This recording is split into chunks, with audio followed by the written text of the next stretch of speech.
Well, good morning everybody, and it gives me great pride to talk to you all today. The bravery and dedication of school leaders and their teams has seen education through what we hope is the worst of the pandemic. Thank you to all professionals in education for the support to the children and the communities that you serve. For me, being able to give voice to that dedication is an honour. Our union has overcome constraints and challenges of COVID, and whilst we are still meeting virtually, democracy in the NAHT is alive and well across Northern Ireland, Wales and England. Our AGM today has given us a platform to move forward. The next stage is our policy conference in October and our conferences in Wales and Northern Ireland. We will invite the normal guests and have great debate, I'm sure. But between now and then, there's lots to do. The NAHT is in safe hands. Thank you, Ruth, for your inspirational leadership over the past year. And thank you, Judith, for keeping our association solvent in the most uncertain of economic times. And our final farewell today to Judy Shaw, our outgoing immediate past president.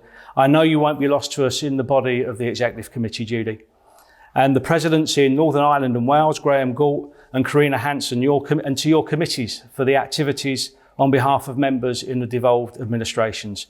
Thank you to all of you, our branch officials and our regional officials, our representatives, for your engagement today and throughout the year.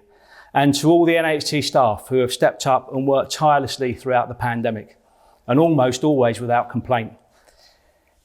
And welcome to our new National Executive Committee members this year, and Paul Gosling as our new Vice President. And Tim, welcome to the first part of your term as President. Good luck to you. The bar is set high, but I know you will be great. All of you make the NAHT the wonderful union that it is, and I look forward to working with all of you starting today. But before we begin, we must take stock. The atmosphere of the country is in a delicate state. News bulletins and front pages carry the same stories. Climate emergency and protests. The destructiveness of misogyny and sexual violence, a challenge to society exemplified by the Me Too movement and the Everyone's Invited website. The Black Lives Matter protests, giving voice to the oppression caused by inequality and racism. Voices stoking religious fear and intolerance. Adults and big business afraid to be responsible, especially the tech giants who should demonstrate their duty of care. Brexit, a threat to business and even a threat to peace in Northern Ireland. The pandemic and all of its awful consequences, and a government beset by allegations of malpractice and sleaze. The adults in power are not making a good job of stewarding our lives, our country, our planet, for the generations to come. They are not setting a good example, and young people are watching. It's no coincidence that many of the campaigns I have mentioned are spearheaded by young people, and they're inspirational to all those still in education. They've looked at the adults and they found us wanting. In their eyes, they're not the generation lost to COVID. Their generation hope and their generation change. Our job is to help them make a better fist of it than we've done, not to try and put things back the way they were. Our job is to live up to their ambitions, not limit them by our standards. I'm happy to put faith in them. We should seek to match their aspirations. Fair enough, the adults have accomplished some wonderful things. The vaccine rollout in this country gives us hope, for example. But in so many other ways, we've not done enough. Now, we're all young once, even me, and I'm a product of the 1970s and 1980s state education system that our president reflected upon earlier. And I can't help feeling that I'm watching a repeat of those times. I see parallels between the Brixton riots and Black Lives Matter because of the social injustice that's motivated both of them.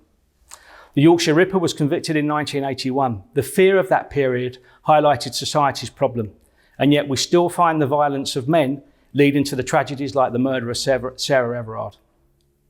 I remember the demonstrations against the unfairness of the poll tax. The climate protests show that young people are still prepared to stand up when they see injustice and incompetence. And just as in the 70s and the 80s, the political landscape is familiar too, an often uncaring and out of touch administration. Although I don't think even Margaret Thatcher's governments condoned piling up bodies in the streets. I genuinely hope that story isn't true. An opposition recovering from defeat and looking to reconnect. In the past 40 years, we've had Tory, Labour and even a coalition government. Everyone's had a go, frankly, but no one's cracked it. We have to ask, how well has our national politics served our national interest? Not very well if the views of the younger generation are anything to go by. During this time, education has sometimes found itself at the top of the agenda, with funding and focus to match, and we need to bring that back to 2021. Since 2010, the government has allowed funding to be eroded and bureaucracy to get in the way. If the young people of Generation Hope are to succeed, the very least we can do is learn from past failures and successes and give them the tools they will need, starting with a world-class education. Their welfare, their prospects, their potential, that's all we should be concerned with. Now, across the political spectrum, there is agreement that more needs to be done to support children. There's agreement that we need extra time and extra resources. And we will know the government's approach in a few weeks when Sir Kevin Collins publishes his report.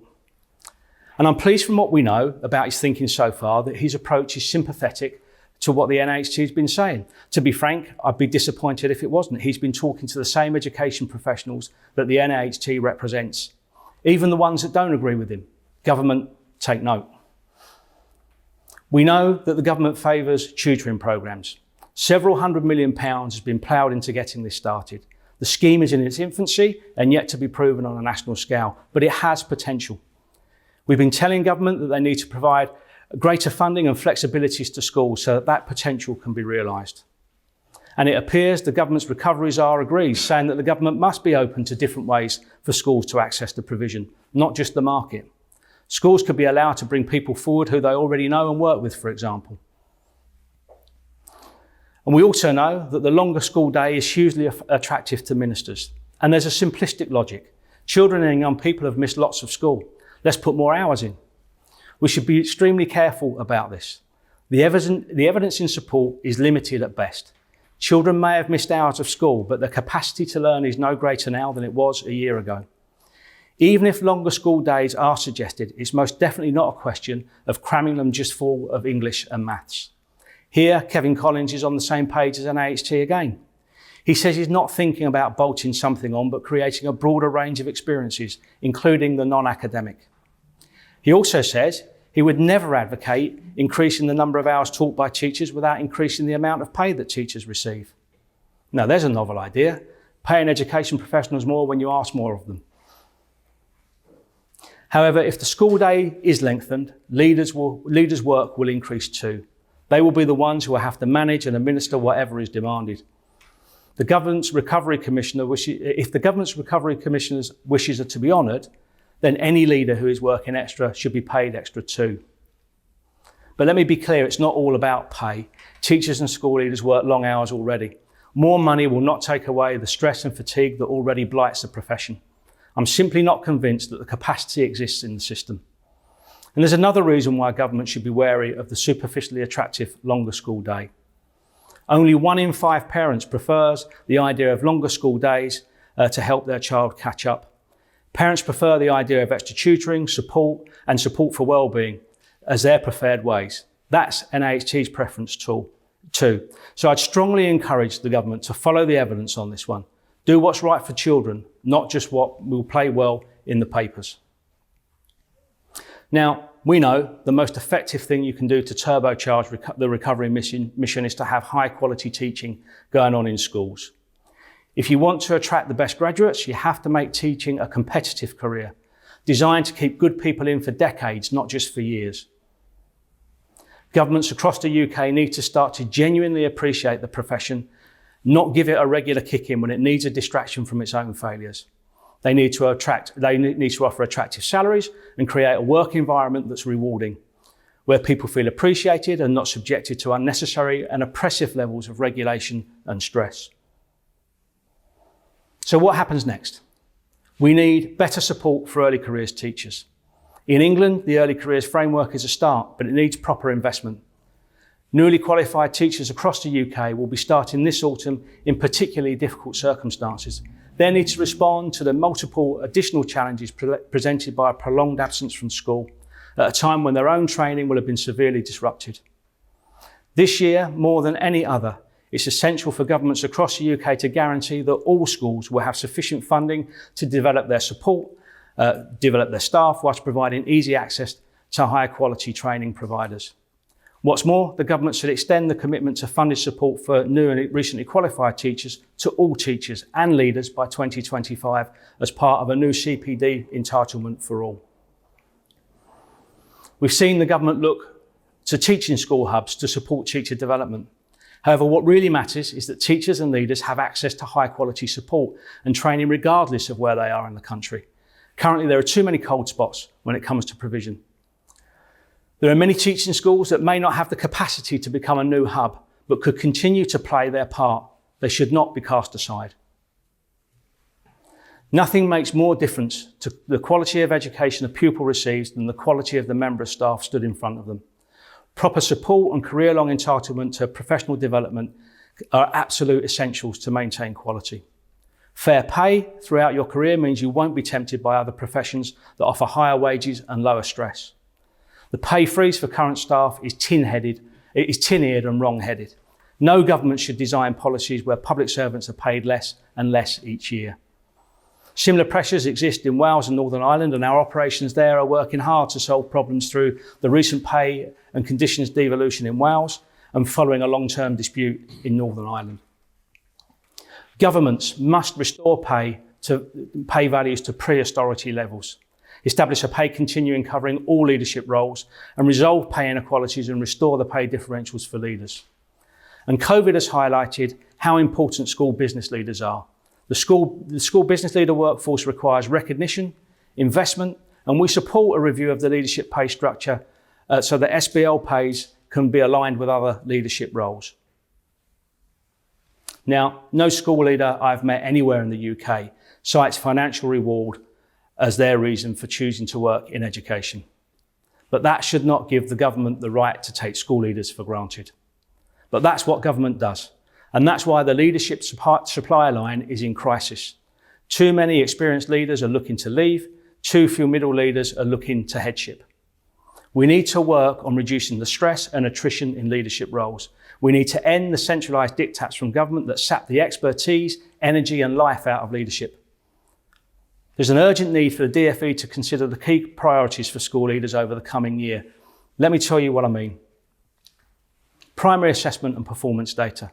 Significant changes are still coming online. New baseline, early learning goals, multiplication check. We urge the government to reconsider the impact of bringing all this in one go. We must also look to break the toxic link between assessment and high stakes accountability. Now, we successfully ensured that no school or college level educational tables were published, league tables were published in 2020 and 2021. Government agreed with us that primary SATs were not appropriate in the circumstances, and to their credit, they finally cancelled them. Sky didn't fall in. Children have received no less care, no less effort or expertise from the schools, and schools were free from the perverse incentives to concentrate on the child. So do we need it back the way it was? No, we don't. On secondary assessment, the impact of the pandemic has starkly shown how our exams-based system cannot stand any disruption. The government's refusal to discuss a plan B at the earliest opportunity has hampered the efforts of schools and colleges to manage alternatives. For students sitting exams in 2022, there must be adaptations to account for the disruption to their learning, and there must be a clear plan B in place before the end of the summer term this year. On accountability, where we really need to make progress. During the pandemic, we saw very starkly which parts of the system were essential and which parts were not. Pausing inspections was the right thing to do, from a safety point of view, if nothing else. But without inspection, have things ground to a halt? No, they've not. Schools have continued to do what is right to the best of their ability, and they've been hugely successful. Now, I'm not going to take an easy swing at Ofsted here, as popular as that might be. We've had our differences throughout the pandemic, but the broad narrative from the Inspectorate supported the efforts and successes of schools, pointed out that we were asking too much of them in addition to their core function, and reassured us that schools remained high-quality institutions. Despite the easy attacks on the profession voiced in the media by some politicians and commentators eager to hide government indecision. Since 2018, we've been proposing a new role for inspection focused on identifying failure and providing strong diagnostic insight for schools that are struggling. Too often, securing an outstanding judgment has become a goal in its own right, rather than being seen as a snapshot description of where a school is on a continuous journey of improvement. That's why we still think we should abandon the outstanding Ofsted judgment. This new course has been charted in NAHT's Improving School Accountability report. Now, our door is open. If the leaderships of the UK's inspectorates, Ofsted, Estin and the ETI, want to create inspection models across the UK that drive improvement over compliance, that serve children, not systems, they know where to find us. On pupil mental health, the pandemic has increased some young people's needs, just as it slowed the limited progress that has been made on this important issue. In order for schools to fulfil their primary role as educators, other sectors such as social care, CAMS and healthcare need to be fully supported to step back into their roles. On safeguarding, recent events such as the revelations from the Everyone's Invited website clearly show there is an urgent need to ask ourselves what more we can do to prevent sexual harassment and violence now and in the future. Schools have a significant role to play, but the issues we face as a society go way beyond the school gates. It's for all pupils to learn about healthy relationships, consent and equality. The introduction of RSHE for all pupils was a welcome move, but more needs to be done. And there are still some ambiguities in the government guidance that are unhelpful. And we believe that in RSHE in primary schools, it should include LGBT content as set out in the statutory guidance. No ifs, no buts. Colleagues in Wales have secured an unambiguous approach. It can be done.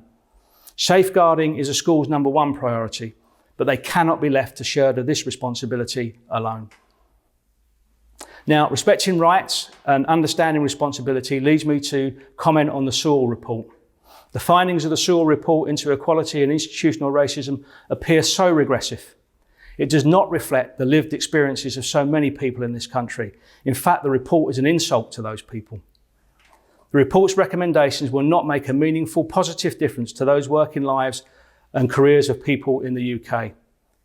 In a profession that still has so much to do to be truly representative of the communities that we serve, and from the platform of a union that knows it too has much to do to be fully representative, the NAHT will not take any encouragement from the report's findings.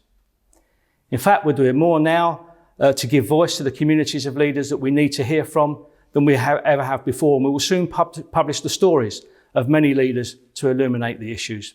But until such time that the government wakes up to the issues, schools will always be fighting racism and striving for equality with one hand tied behind their backs. I suspect that generation change will take this one out of our hands, to be honest. Whilst we argue amongst ourselves, they'd be right to do so. Now, I can't go any further in the speech without talking about money. The government spending commitments for education looked unambitious before the COVID crisis. Now they look woefully inadequate. Now, the EPI says that we should be looking for an extra 10 to 15 billion pounds per year. The government's current ceiling is about 1.7 billion. And as inadequate as that seems, the government is also intent on clawing back funding from schools. They've saved millions by changing the date that pupil premium data was collected. The government should come clean immediately about what this saving is. They should instantly repay it to schools and make sure it's back in their budgets. And they should fully reimburse schools and colleges for every penny that has been needed to be COVID secure. It's an absolute scandal that this bill has not been met by government and instead it's being picked up by schools themselves. Most leaders I speak to say that if only the government would give them the money they need, they'd spend every penny properly and with probity. And I know this will be a hot topic in Wales and Northern Ireland too. Now, there's lots to do. I read a piece in the TES recently that discussed union power in the face of change and bemoaned the lack of calls for strike action during this spring's educational conference season. Well, you won't find a call for strike action in this speech. It's the wrong premise. To enter a pivotal moment to try and grasp essential change from a position of open conflict is not strength, it's weakness. Commentators love it when trade union general secretaries talk tough, especially when they use the word strike. Now, don't misunderstand me. The NAHT is prepared to act. And in recent years, we've had to be tough. We've had to confront the misuse of power. We've had to use the force of law, the influence of mass campaigning. And yes, even the NAHT has organised industrial action on behalf of members. It was all successful, by the way, but so unnecessary. NAHT is responsible, not rebellious or stupid. We give freely of our members' expertise and advice, provide robust challenge when we see things are wrong, not to frustrate, but to improve plans and to improve outcomes. We've grown by nearly 18% over the last few years with a huge boost during the pandemic. Educators seeking protection and the strength of a collective voice. Our voice now represents 45,000 education professionals, including 33,000 serving in schools. And the strength of that voice cannot be dismissed. So I appeal to governments, listen to the experts, all 45,000 of them. Now, I started my speech reflecting on the similarities between the 1980s and today. Let's not seek the confrontations of the past, but solutions for the future. There's too much here for one government to do on its own in one parliament, or for one government to expect school leaders to do overnight without sufficient support. We will only get this done by working together. NAHT has always sought to work with the government of the day. But this current administration has made it hard to do that. Their approach of rigid refusal to move with the times, of lip service consultation, of centralised diktat must come to an end. I'm beginning to think that ministers have started to enjoy their COVID emergency powers just a little too much. As a profession, we should reject this most strongly and resist any attempts to impose particular ways of teaching, particular suppliers of content, support or particular structures for schools. Leaders and teachers are experts in education, not politicians. And I have no doubt that parents trust you more than they trust any government minister. Now, let's not get distracted by debates over structure. We must support and fund schools wherever they are, multi-academy trusts or local authorities. We strongly disagree with the government that there is no good practice to be found in local authorities. The pandemic shows us that great schools exist wherever you look, equally innovative and responsive. Pupils and parents don't care about structures, they care about standards. Structures and standards are not the same thing. Finally, I'm nearly done, I promise, but I've covered a lot of ground here, but that's because education touches every part of life in the UK. That's why it's so crucial to get it right. And if we don't, we've seen what will happen. Generation Hope and Generation Change will do it for themselves. But that's not something to be resisted or stopped. It's something the governments of the UK should recognise and engage with. There is disquiet, but that's because young people are finding their voice. That's a good thing. We should listen to what they have to say. There is unrest, but that's because young people are not content with the status quo and they want change. To the politicians of the UK, I say this: there's no place for violent protest, of course, but don't work against the wishes and the rights of young people. Give them wings and give schools and colleges the resources they need to teach them to fly. All of our futures depend upon it. Thank you for listening to me today.